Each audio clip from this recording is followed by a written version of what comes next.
Rick J. Al-Anon, good afternoon to you all. Thanks for leaving your screens on. Really nice to see your faces. I want to apologize for the delay in the meeting. They had to put the walls up. So I thought Al-Anon was about taking the walls down.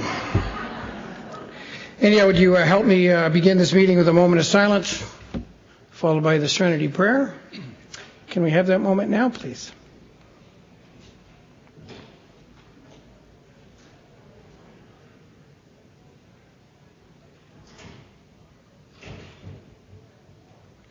The Serenity Prayer. God, grant me the serenity to accept the things I cannot change, courage to change the things I can, and wisdom to know the difference. I'll go Illinois.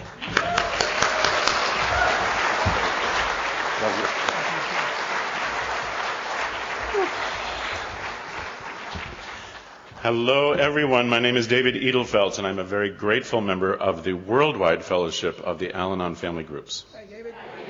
It is such a joy to be here. Oh, thank you, Rick, my brother from another mother. Rick wasn't going to be here this weekend, and God apparently had other ideas, and I'm usually sometimes not in the moment, but eventually and now immediately grateful for God's ideas. I want to thank Wendy for inviting me to speak, and the committee for putting on such a magnificent weekend. Like some of the other speakers have said, many of us, I don't know how many of us, I think most of us, were invited to speak in 2020. So that was a year before that. So it's unusual, to be thinking about this 4 years in advance. I was reflecting on that last month as things were changing in my life. You'll hear some more about that later. But I thought, if you had heard me in March of 2020, you'd hear a very different talk. So I guess I'm hoping and praying, and I certainly have been praying, that you hear the talk you're supposed to hear today. But I know that I'm supposed to give the talk I'm supposed to give. I can't give 2020's talk. So we'll see what happens. The other speaker, I don't know if any of the AA speakers are here. I'm used to being the only Al-Anon, surrounded by alcoholics. But Tina was just such a great joy to hear you last night. I didn't get to hear Paul because I was in the Al-Anon room. America this afternoon, I thought it was a little ironic. I had to come to Toronto to hear America, but it was wonderful.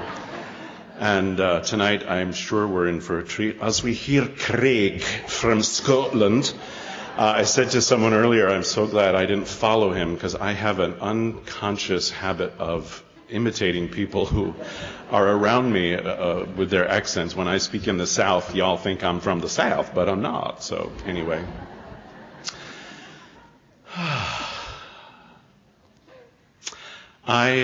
I'm going to ask us for just another moment of silence, because it always helps me to take one more deep breath before I get going. And I will share with you one of the lovely things that I heard over the years was Lois W., whom most of you will know was one of our co-founders of Al-Anon, was asked one time what she did during that moment of silence. And she said, "I invite God to the meeting." I loved that. I loved that when I heard that. And so in this moment of silence coming up, if you would like to invite God to the room, I think that's a beautiful use of the time. If you're one of us who believes that God's already here and you just want to say, hey, come sit next to me, I like that idea too.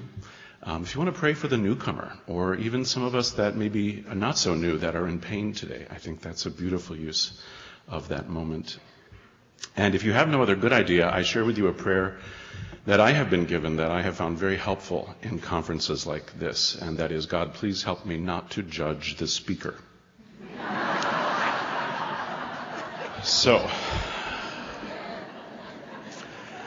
one more quick moment of silence, please.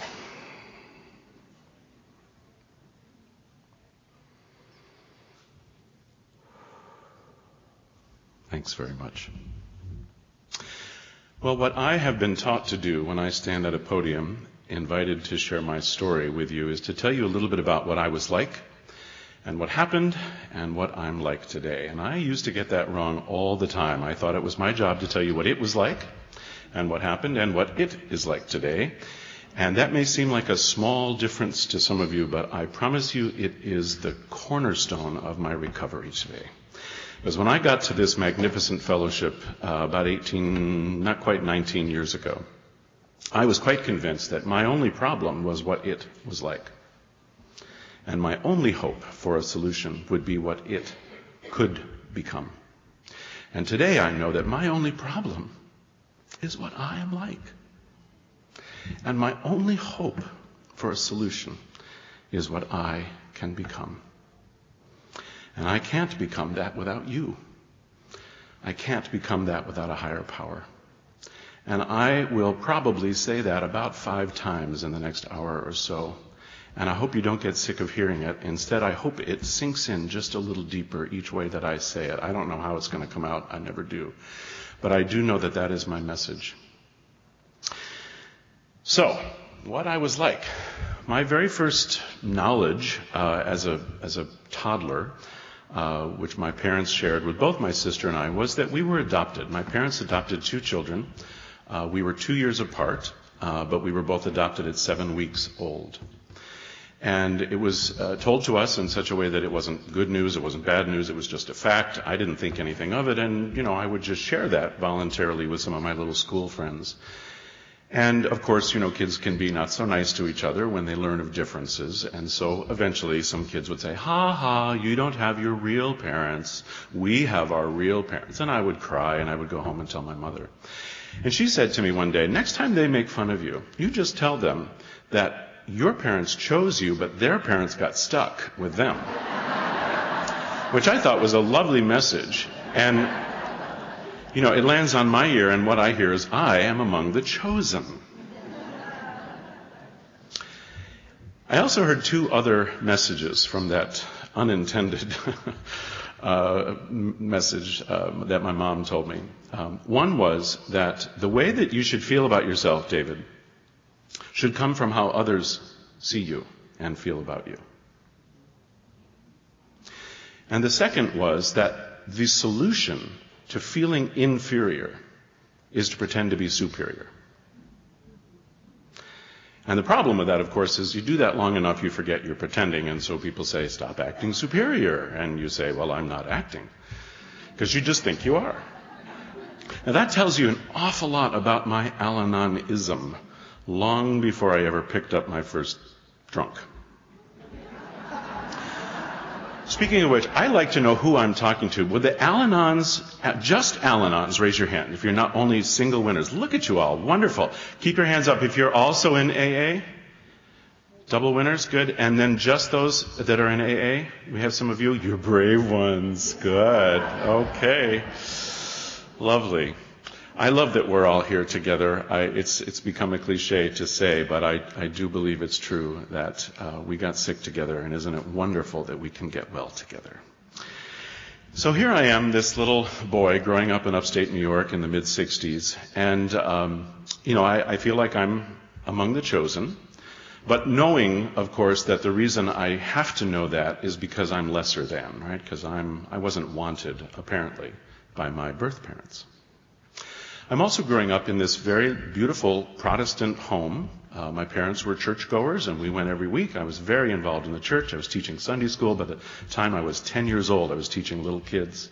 I was the substitute organist at our church. I was co-president of the youth group, very involved. And it wasn't just something I did. It was really something I felt. From a very young age, I felt connected to God in a way that was, in my experience, very unusual for a kid.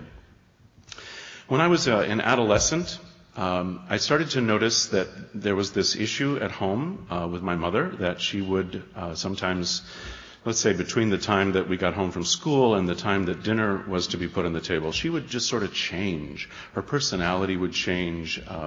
Sometimes she'd be kind of distant, and sometimes she'd be kind of angry.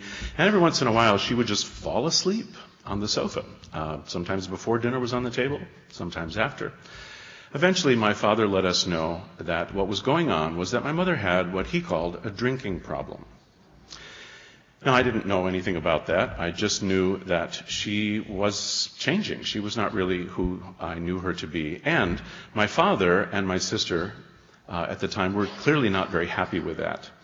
And no one told me that it was my job to make my mother feel better, but I decided that that was my job, and so I kind of just befriended my mother. And I thought, quite frankly, that this was who God wanted me to be. God wanted me to be loving, and we learned in Sunday school, you should love your parents and honor them and treat them well. I didn't know how to do that with both my parents, so I just did it with my mom, and probably wasn't so nice to my dad. Eventually, it got bad enough that I had to share the secret with my high school guidance counselor.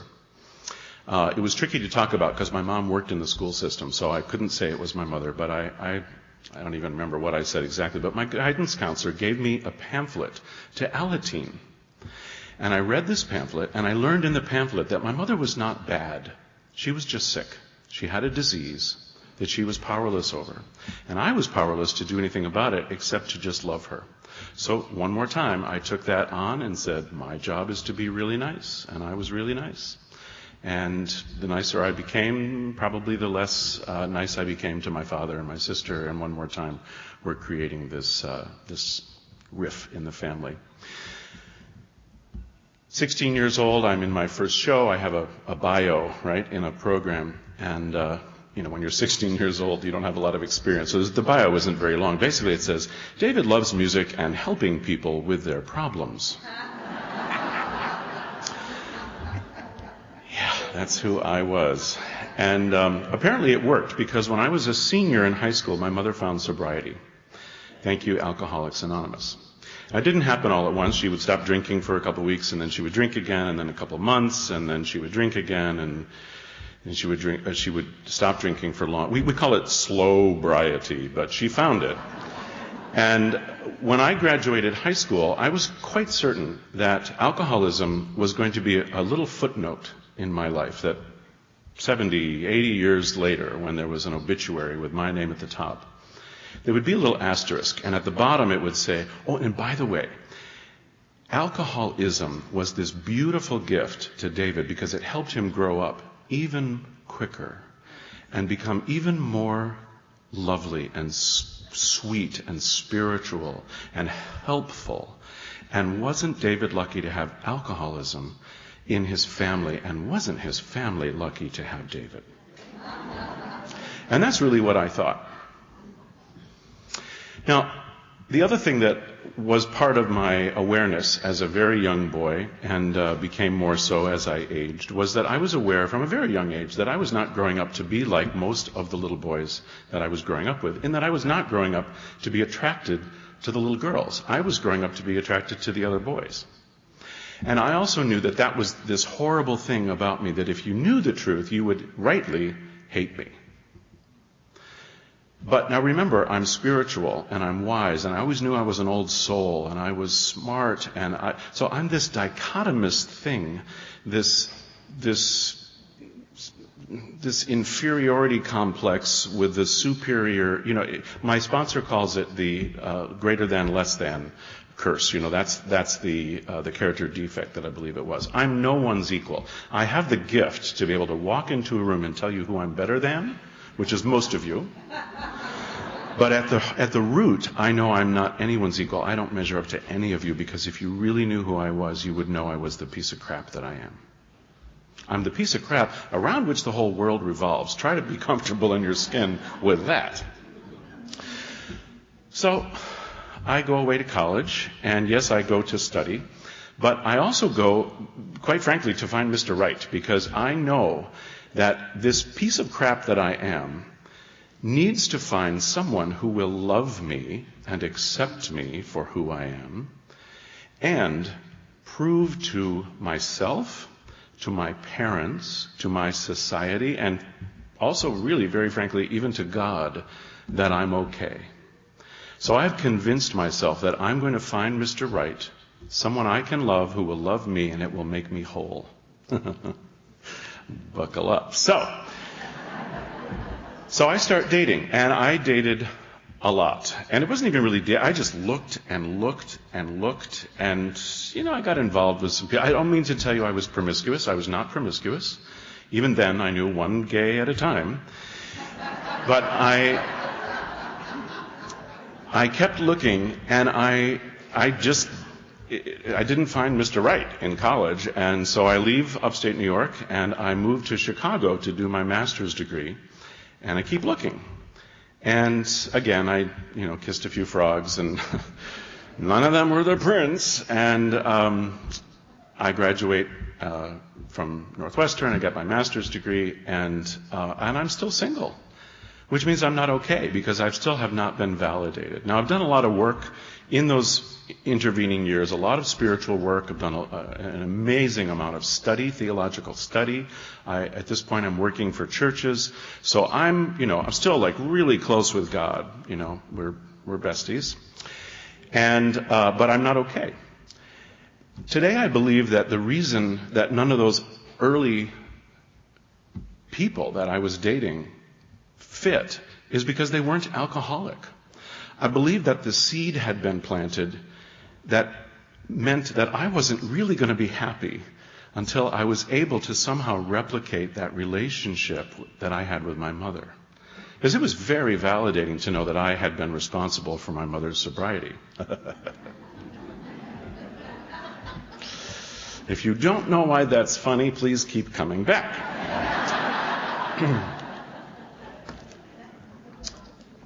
Well, after a whole bunch of personals ads, some of them 5 pages long, yes, and after a lot of dating, and after a lot of disappointment, and after a relationship that I was quite certain was going to be it, and this gentleman and I went to Mexico to celebrate and broke up, I came back to Chicago, and within a week, 10 days, I found myself online. Some of you may remember we used to have something called a chat room.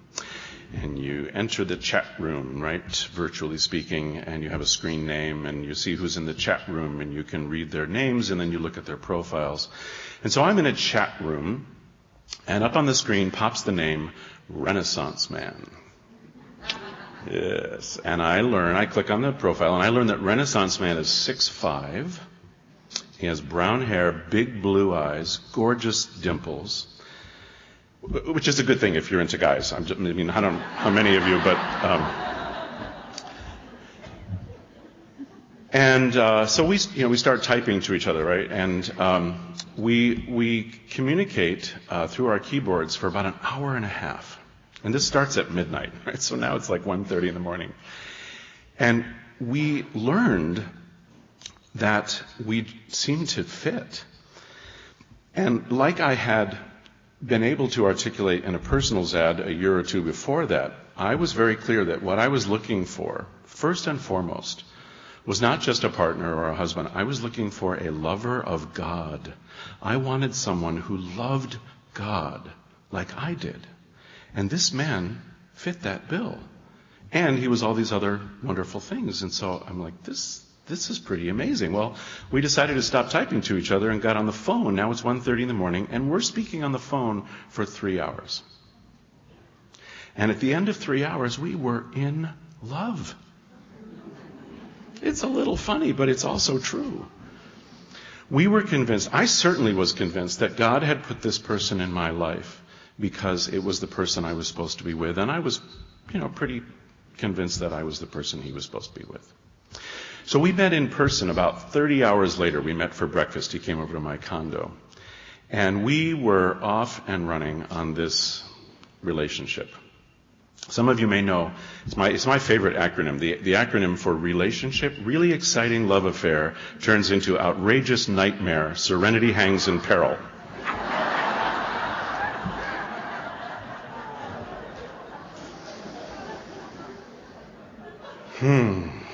And I don't mean to tell you it was bad right away. It was perfect for at least 2 days. But on the second or third day, we were in his kitchen, and we were having a conversation. I don't even remember what was said, but something, it was this, I call it the Jekyll and Hyde moment. He just switched personalities as quick as a snap. And it scared me so much, I backed up into the counter. I remember my butt hitting the counter behind me, and he saw that, and he went, "What?" And I said, "Exactly, what? What was that?" And just as quick, he snapped back to the person that I had known before. And he said, "Oh, I'm sorry. Come, let me give you a hug." Now, I'm just here to tell you that when you've been hugged by 6'5", you feel safe. You feel good, right? And as I like to say, Cleopatra was not the only queen of denial. So I blocked that away. And if you had told me at that moment that what I was seeing was alcoholism, I would have told you were nuts. Because there was no alcohol involved. I didn't know that when you take alcoholism and you remove the alcohol, there's the ism. Right? Which I believe today stands for internal spiritual malady. It's the same ism that I have as an Al-Anon. I have Al-Anonism, the internal spiritual malady. And I also interchange Al-Anonism with the term alcoholism, the family disease. I have alcoholism, the family disease. I'm not an alcoholic, but I have the disease. Thank God I know that, because our solution is the same. It's why we're all here together. Right? It's why we use the exact same 12 steps with one word difference. In step 12, we don't carry the message to alcoholics and Al-Anon. We carry the message to others. Apparently we didn't do it very well trying to carry it to the alcoholic. So I have the ism. I'm also told it can stand for I'm still mad. And some days, my favorite, although fortunately it didn't describe me, I sponsor myself. Yeah, so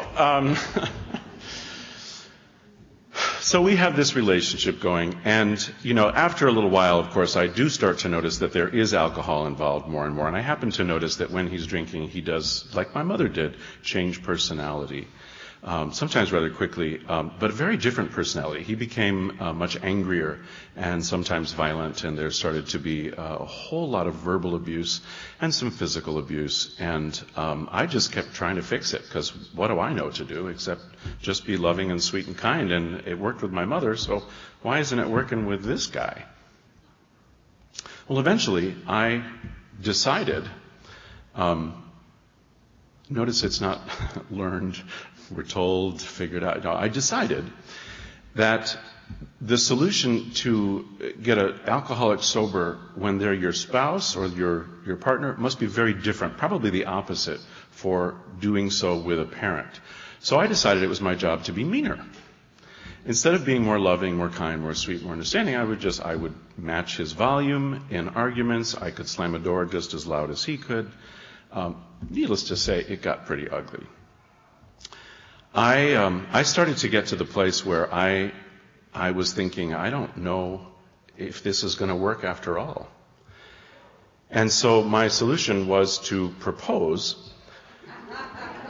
And he said yes. And we decided to throw 3 engagement parties, 3 consecutive nights. That Christmas time is the week or two before Christmas. We had the tree up. We asked people to bring an ornament as a keepsake, as a memento that we could have for the rest of our lives to remember the lovely occasion when we decided to be engaged. And the first party was, pretty nice, and the second one was okay too, but he drank a whole lot more. And by the end of the third party, the third night, he was, I know today, in a blackout. He was completely inebriated. And when the last guest had left, I found myself on my back with my head up against the front door, with his hands around my throat, squeezing. And the only way I knew how to escape, it wasn't even I knew, it was just instinct. I found that I could sink my teeth into his forearm, which he probably couldn't even feel today, knowing that he was in a blackout. But I managed to escape. I was in a shirt and vest and no shoes. I grabbed my shoes, I grabbed my car keys, and I ran down 3 flights of outside stairs on an outside porch, slipping on ice, getting to my car and driving away to escape. And the next day, I noticed that I really couldn't move my fingers on one hand, and I went to the emergency room and found out that I had some broken fingers. And I started to get messages, voicemails from him. The first one saying, "Where the heck are you?" And the second one saying, "What's going on? Why aren't you answering my calls?"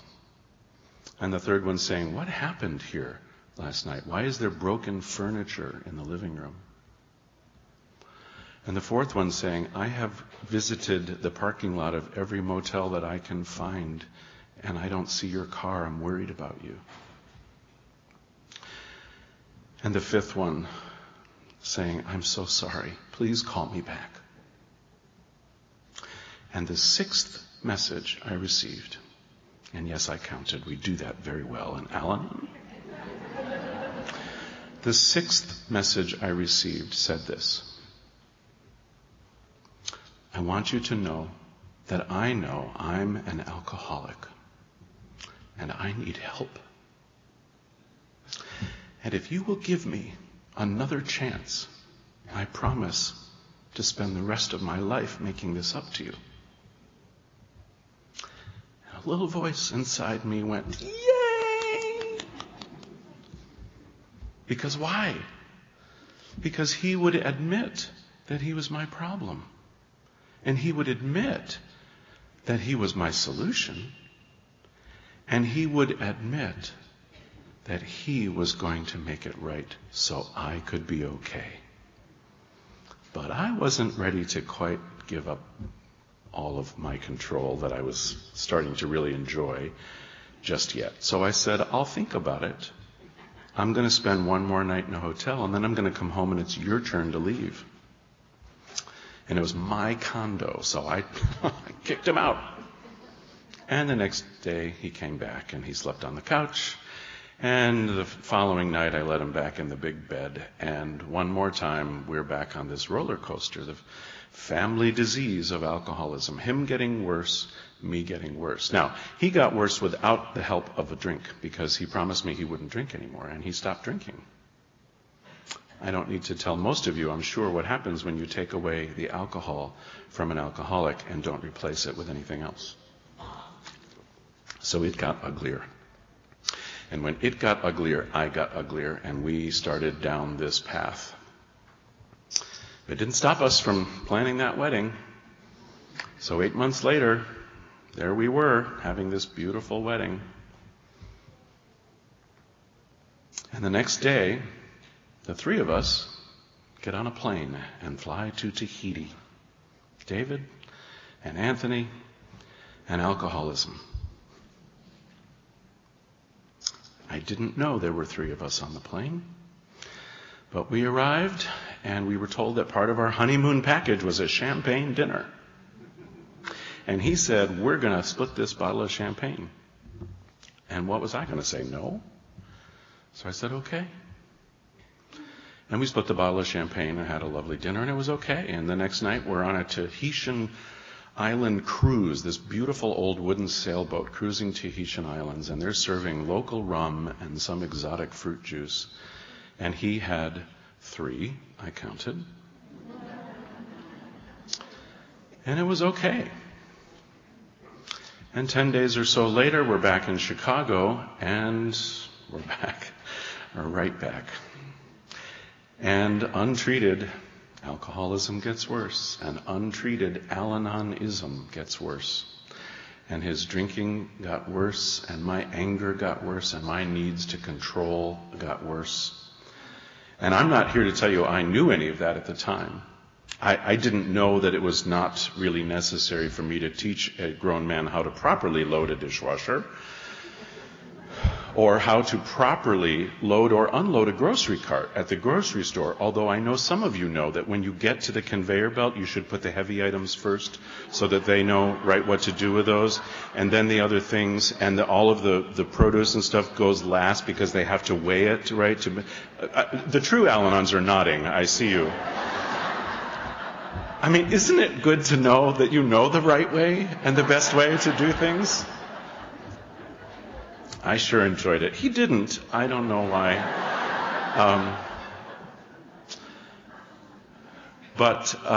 Yeah, we were just off and running. And, I can skip a whole lot of stuff here, but I'll tell you what a typical week was like. I have a job where I disappear on Thursday nights to go conduct rehearsals. And I would come home on Thursday night and find him, having been left alone for 4 or 5 hours, just horribly inebriated or sometimes passed out. And that was that was hard, right, to come home to. And I started to be that when I would get in the car to come home, my stomach would start churning because I knew what I was coming home to. Thursdays were hard. Well, Friday was actually the worst day because there was that residual, right, where he's really hungover.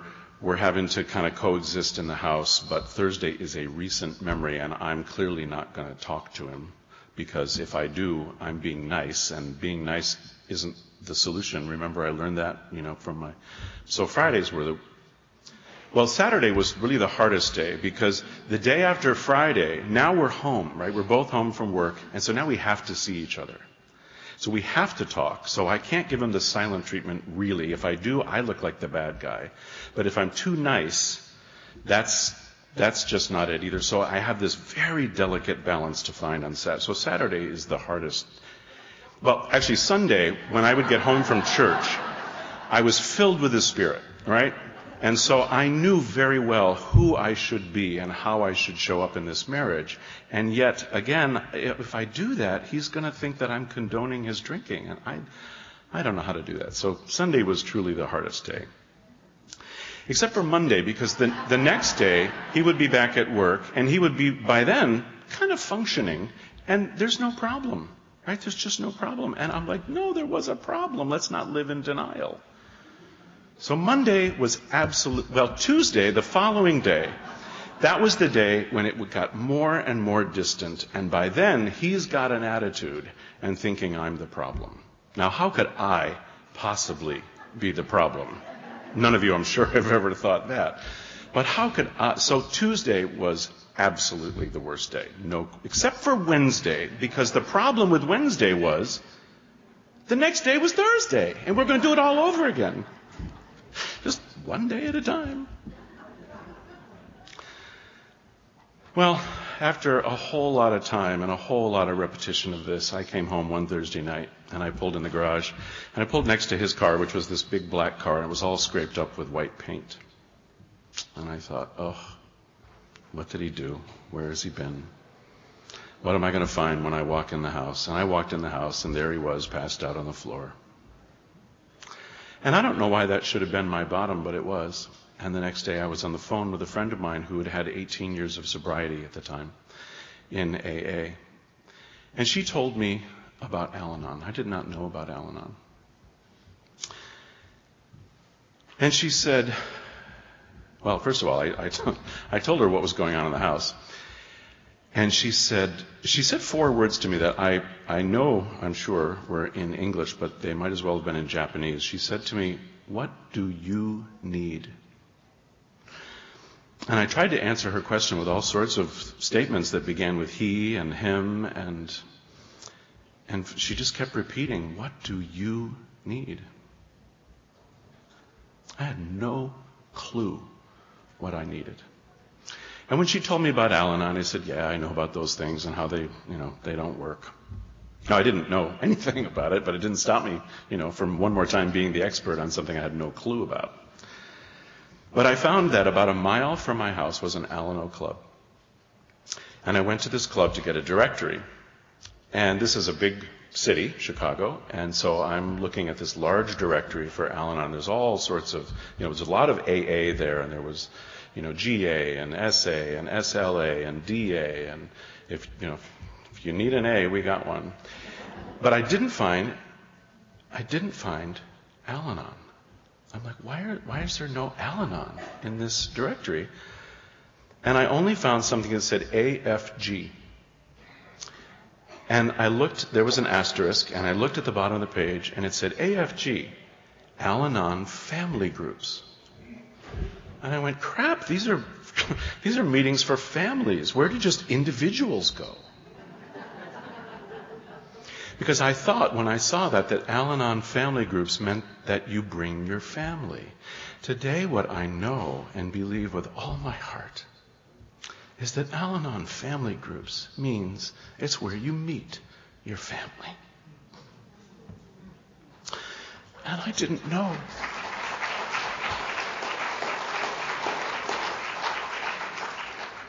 I didn't know that that's what I was doing.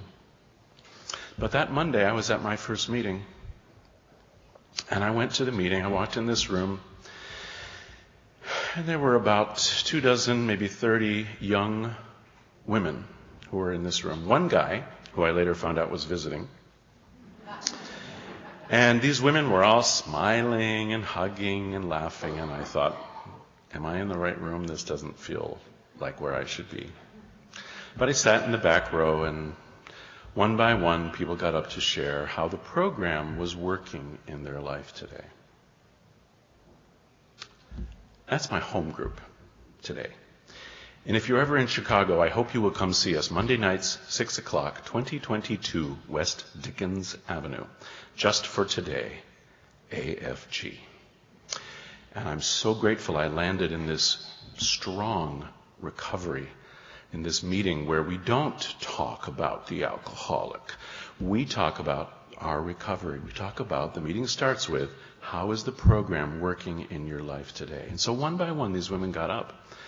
And, I'm sitting in the back going, I don't relate to any of this, and thinking I'm completely in the wrong room. And this woman gets up to share, and I don't pretend these were her exact words, but basically they're very, very close. What she said was, I went to the park today with my toddler, and I was pushing the stroller, and the wheel wasn't working, and I couldn't push the stroller. And I was getting really frustrated, and then I said the Serenity Prayer. And the wheel started working, and the sun came out, and it was a good day. Thank you. And I was like, okay. And after a number of these shares, this other woman got up and she told her story. And in her story, she just happened to mention her husband's sobriety date. And her husband's sobriety date was my birthday. Now, I'm not a mathematician, so I don't know what the probability was that I would hear my birthday at my very first Al-Anon meeting. But I imagine it has something to do with 365 days of the year that could have been her husband's sobriety date, times 365 days that could have been my birthday, times the 30 or so people that were in the room. I think the probability that I would hear my birthday mentioned at my first meeting was very, very small. Today, I believe that coincidence is God's way of remaining anonymous. And I firmly believe, and I don't like to speak for God, I'm not real comfortable with people who do, but I firmly believe today that God just thought, if David doesn't hear something about him, he's not coming back. So I came back, and I don't know what you had to offer Al-Anon when you first arrived, but I brought my ability to fix things. And I noticed one day that those 12 steps needed some editing, because I found that there were I had lots of ideas, but I found there were two very glaring mistakes. Number one, the word we was missing from steps 2 through 11. Only steps 1 and 12 were complete sentences. Do you know that? And number two, in steps 3 and 11, God was referred to with a male pronoun. And anybody who's, just a little bit evolved spiritually knows that God is not male. And God is not female. God is genderless. God is just God. Thank God that I had arrived in Al-Anon to fix it, right? And today what I'm here to tell you is those two, quote, mistakes in our 12 steps are some of my favorite things. I believe today that the fact that we is missing from steps 2 through 11 means that when I take that first step, that I admit I'm powerless over alcohol and that my life has become unmanageable, I get to take we for granted. I never, ever have to do it alone again. I have business cards that I give to newcomers at meetings with my name and phone number on it, and the quote, when I becomes we, ill becomes well. It's my favorite word of our steps, that first word.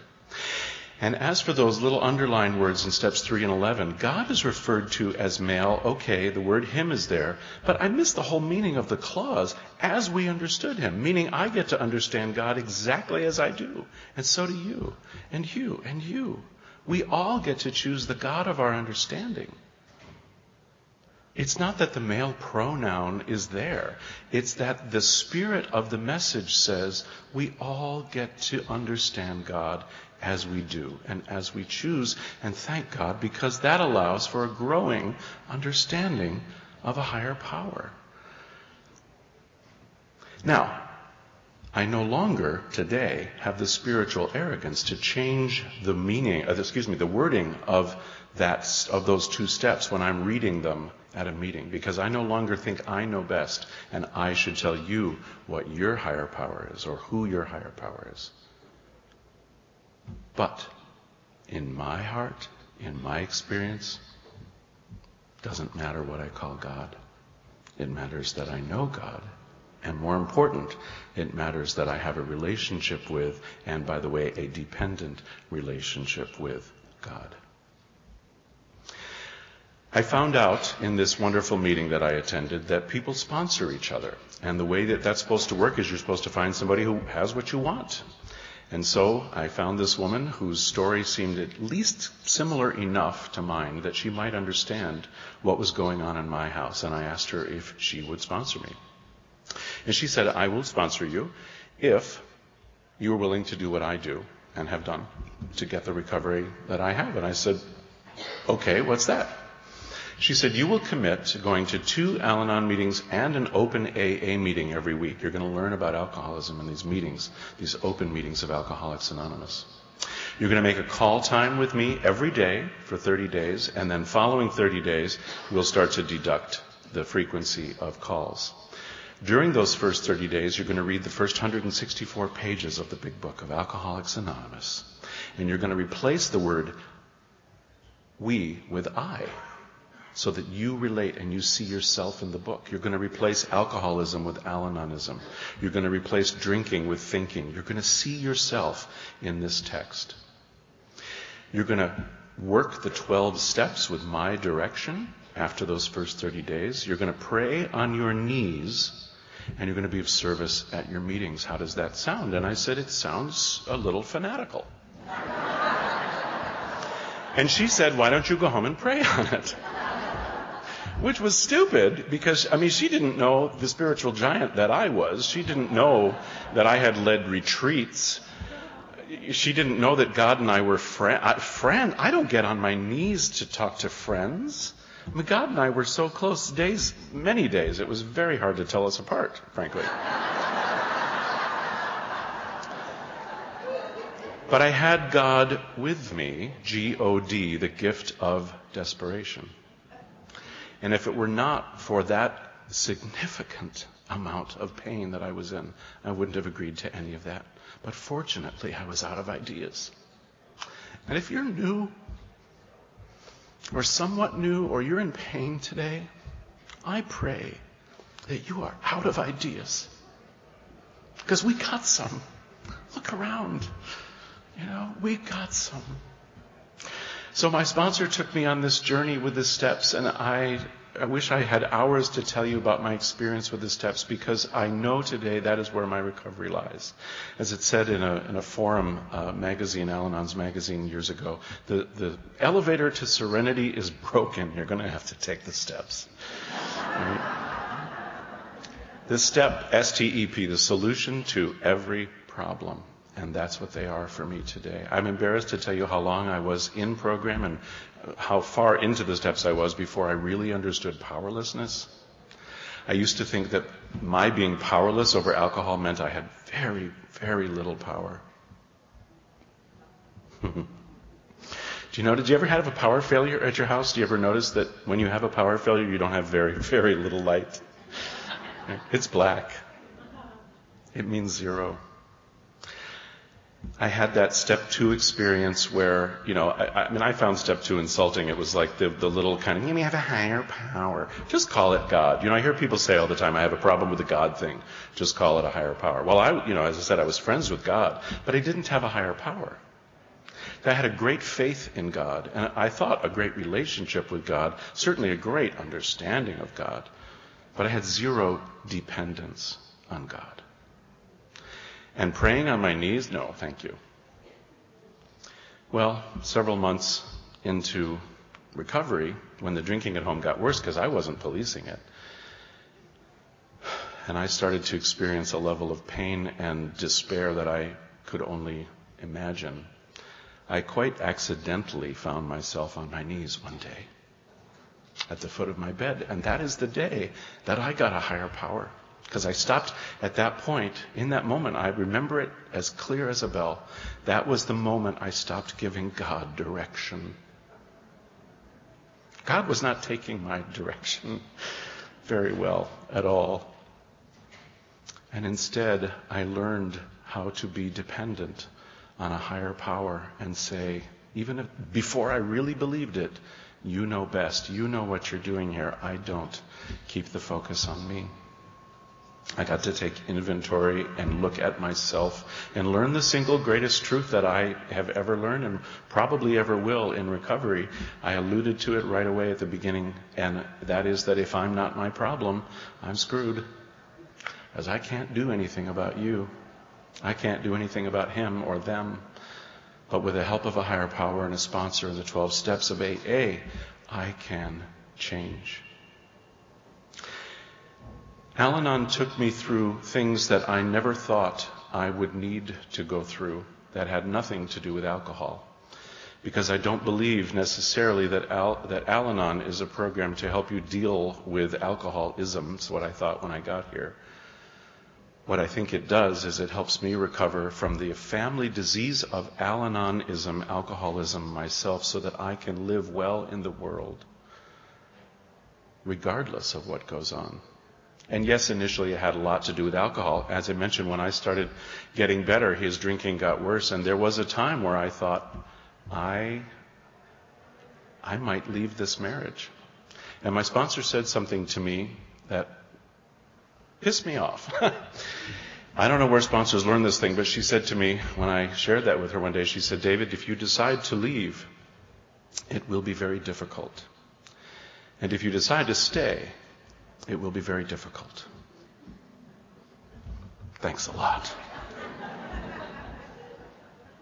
But what she was telling me is I always have choices. I learned in that first meeting the 3 C's. You didn't cause it, you can't control it, you can't cure it. And then we say in our meeting, we learn of a 4th C, which is we have choices. Right? And the 5th C, which I've come to understand, is to every choice, there is a consequence. And I always have choices. Even if I don't get to choose exactly what my choices are, I can always make a choice. It removes from me the possibility of being a victim, which was very uncomfortable. I did not like those 3 C's when I heard them. I loved the 3 B's, the bitch, bitch, bitch part, but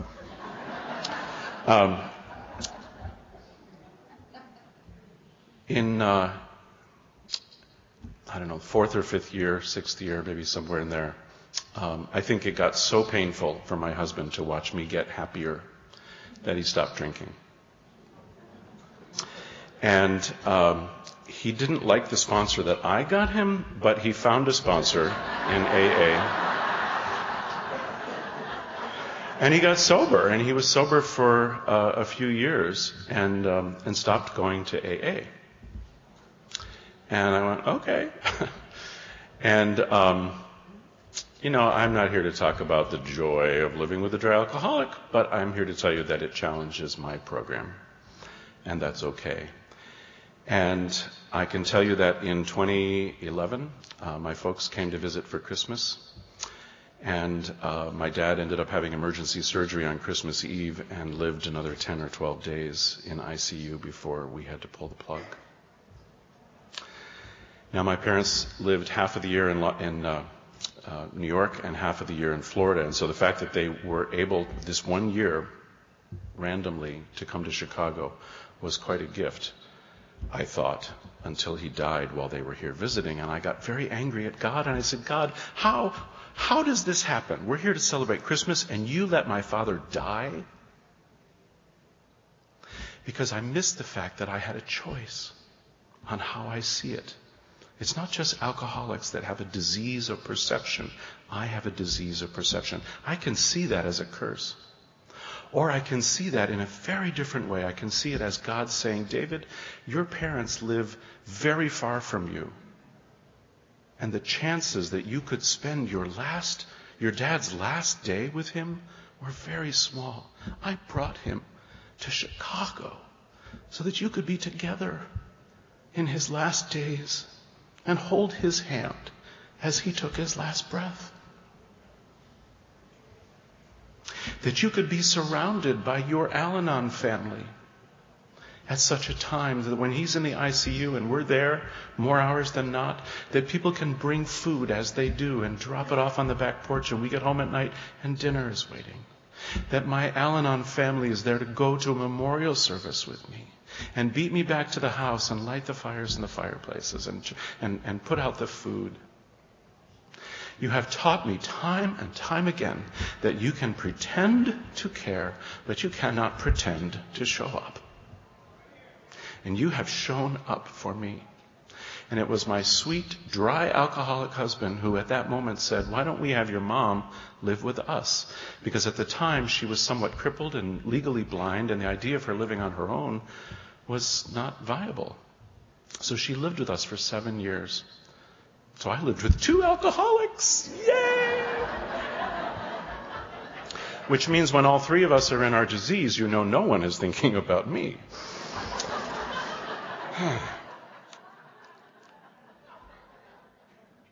And 7 years to the day that my dad died, my mom took her last breath. And she was in a nursing home, and I wanted to be with her and planned to be with her when she took her last breath, just as I did with my dad. And instead, I got a phone call very early one morning that she had just took her last breath. And again, I got to be angry at God, saying, why didn't you let me be there? But then I heard the nurse tell the story of what happened, that 15 minutes before my mother took her last breath, she called the nurse in. Now, she had been bedridden for many, many weeks, couldn't get up. And she was not real communicative either, but 15 minutes before she took her last breath, she asked the nurse to come in and asked for help getting dressed. And the nurse said, why do you need to get dressed? And she said, my husband is coming to take me to the theater. You don't think there's a God who's at work behind the scenes? I do. I do. And that's been tested for me in the last 18 months in a way that I could never have predicted. 18 months ago, I returned from a conference, brought home COVID, gave it to my husband. We were both sick for a while. I recovered, and he now has long COVID. He's one of those people who's been diagnosed with long COVID, and apparently it shows up in all sorts of different ways with different people. There's a whole lot more we don't know about it than we do. But I can tell you that his personality changed, his cognitive ability changed, his physical ability changed, his appearance changed. He's been on disability now for 18 months. He's permanently on disability. And he's not entirely sure that he wants to be with me anymore. And on the day after Valentine's Day last month, he told me our 23-year relationship was over. And then a day or two later, that changed, and then it changed again, and back and forth. And it's just been a roller coaster. And the problem, of course, is that there are 2 things that I hate. One is change, and the other is the way things are. So there's got to be another option. I know step 3 tells me I get to turn my will and life over to the care of a power greater than myself. He's changed his name. He's no longer Anthony. He goes by his middle name, which is Will. So I get to turn my will over to the care of God. And as I was telling Rick, as I sat in the meeting this afternoon and was looking at those 12 steps and looking at step 11, and it said, the other thought about, praying only for God's will, and I thought, or the power to carry him out.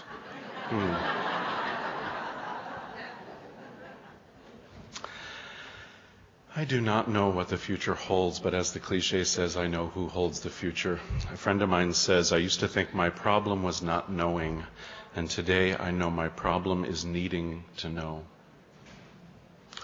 The good news is that the bigger my God gets, the smaller I get. And all through our 12 steps, and all through every tradition, and all through our slogans, and all through sponsorship, and all through every tool that I have been given in this program, I find humility. Never had any. Today I'm an expert at humility. No, I'm just kidding. Today I see the wisdom and the necessity of humility. And it took me more years than I wish it did to be able to tell you, to say out loud the words, I don't know. I heard a speaker earlier talk about, we wish sometimes that we had found recovery earlier, right? And when asked when the very best time is to build a tree, the answer is 20 years ago. But the next best answer is right now. Right now, that's all I can do. So I keep coming back. I'm told that Al-Anon is a little like the mafia. After a while, you know too much to leave. I don't plan to leave. I don't plan to stop going to meetings or sponsoring others or doing all those same 6 things that my sponsor asked me, because what they do is they keep me so centered in recovery that even when I'm not with you, I'm with you. Even when I don't feel God right next to me, I know I'm not alone. And I want to close with this little story. There's a guy, he's driving his pickup truck down a rural highway, and it breaks down and lands in the ditch, and he gets out and looks for help, and he sees nothing. So he walks and walks until he gets to a farmhouse. He knocks on the door, and an old farmer answers the door, and the guy says, do you have a plow? You can help me out. Help me get my pickup truck out. And the farmer says, I don't have a plow. All I have is my old mule, Blue. The driver says, well, we might as well try it. It's the only hope. So they go out to the barn and they get old Blue, and this arthritic old mule stands up. He weighs, nothing. He's all bones. And they hook him up to a chain and they walk him down the road and they hook the chain up to the truck, and the farmer says, pull, Blue, pull! And nothing happens. And the driver shakes his head and the farmer says, no, give me another shot. And he leans a little closer and he says, pull, Blue, pull, pull, Jake, pull. And the truck moves about an inch or two. The driver shakes his head and the farmer says, one more shot. And he leans right in the mule's ear and he says, okay, Blue, pull, pull, Jake, pull, Jasper, pull. And Blue pulls that pickup truck out of the ditch. And the driver is befuddled. And he says, I don't know what just happened, but thank you very much. But you have to explain to me not just how that happened, but you got one mule and you're calling 3 names. What was that? And the farmer, talking about old Blue, but he could have been talking about me, says, it's a funny thing. All by himself, he's not worth very much. But when he thinks he's not alone, he can do amazing things. Thank you. Yeah.